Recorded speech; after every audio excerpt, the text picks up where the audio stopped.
Pra një shoqëri e cila me të vërtetë duhet të operojë në kuadrin e shtetit, por një shoqëri e cila luksin e lidhjeve të vogla e ka shumë të madh. Shqiptarët që ikin jashtë sot dhe që në dallim nga emigracioni i shumë viteve përpara, ndoshta kur kemi qenë në student, ishte një emigracion i pa kualifikuar, sot e emigracioni është i kualifikuar. Ky emigracion i kualifikuar kërkon që të arrijë atë baziken minimale në një shoqërie liberale, kushtet e barabarta. Për të arritur rezultate të pa barabarta. Pra nëse unë në Shqipëri kushtet i kam të pa barabarta, dhe natyrisht rezultati do të jetë i pa barabartë në kuptimin që nuk e njeh meritën, por është një rezultat i cili nga pikpamja ekonomike mund të ketë kosto shumë të mëdha për shoqërinë, por këto kosto, le të themi, nuk janë të përkthyeshme ose nuk janë të dukshme ose nuk merren parasysh, atëherë unë zgjedh të largohem. Kjo është pak a shumë skema. Një mjek në Shqipëri është e vërtet që objektimin e ka të shkojnë në Gjermani sepse mund të paguhet më mirë, por në rast se ti bën llogarit, ndoshta paga mund të jetë në raport me nivelin e jetesës mund të jetë po aty, por jo në sigurisë. Në subkonsciencën e tij ka të rrënjosur idenë e sigurisë vet, sigurisë familjare, edhe të njohjes punës.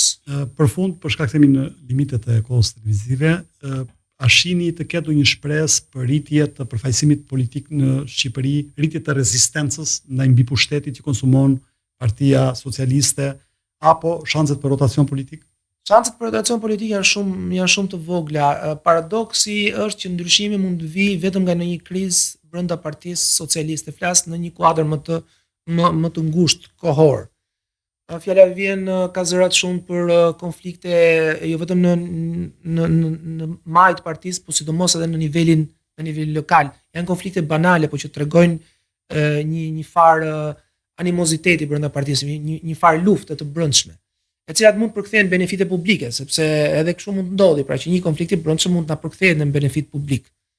Rotacionin e 2005-s ndodhi për shkak të thyrjes së Partisë Socialiste, le të themi, na bëri mirë ajo. Besoj ka qenë një për të perifrazuar Lubonjën, nëse banda ndajt në dy banda, mini banda, atëherë është benefit publik. Është benefit publik. Kjo është një, po në periudhën afatgjatë besoj që po ka shanse, të paktën një parti politike e shoh që është Lëvizja Bashkë, ka një farë strukture e cila mundet që ta zgjerojë përfaqësimin. Partitë e tjera, sikurse e thatë juve, janë parti hiper personale. Nuk du t'i futem debatit dhe analizës, po e keqja është që neve majtas kemi një parti politike e cila deri diku t'jep një farë shprese për zgjerim të përfaqësimit.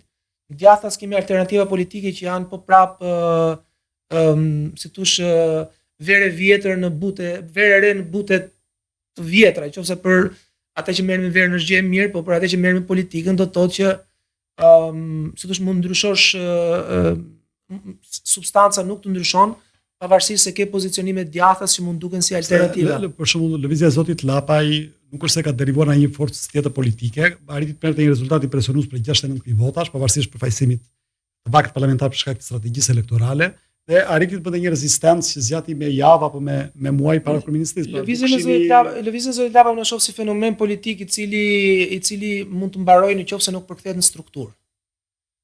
Unë deri tash që flasim, unë nuk jam i aftë, nuk di ose nuk e kam identifikuar nëse Lëvizja e Zotit Lapaj është përkthyer në strukturë politike. Flas për DEK, për Nëndek, për ata deklarojnë që po, madje kishin konstituuar dhe Këshillin Kombëtar, kishin vendosur para pak ditësh. Kjo është një diçka që nuk bëhet me frymën e shenjtë dhe me karizmën e një personi që mund ta mbulosh në arkun e një palë zgjedhje, por pastaj të duhet burokracia, të duhet struktura.